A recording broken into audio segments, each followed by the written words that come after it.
অপেক্ষার পর অনেক দিন পর বৃষ্টি শুরু হলো।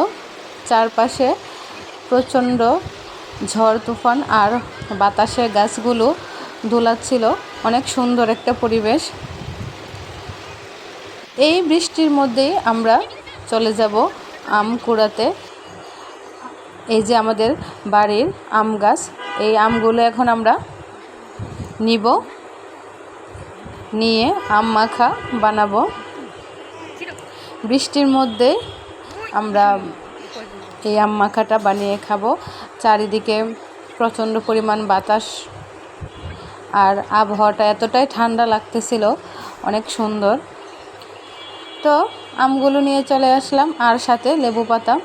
আমের খোসাগুলো ছাড়িয়ে নেব। আসলে এই বৃষ্টির মধ্যে আম কুড়াতে ভীষণ ভালো লাগে। তো সেই জন্য আমরা সবাই বৃষ্টিতে ভিজে ভিজে আম কুড়িয়ে নিয়ে এসে মাখাবো। দিয়ে দিলাম লেবু পাতা আর কালো জিরা কয়েক চিমটি, আর এখানে লবণ মরিচের গুঁড়া দিয়ে মেশানো ছিল, সামান্য একটু চিনি আর 2টা কাঁচামরিচ হাত দিয়ে মেখে নেব। ভালো করে মেখে নেব আমগুলো।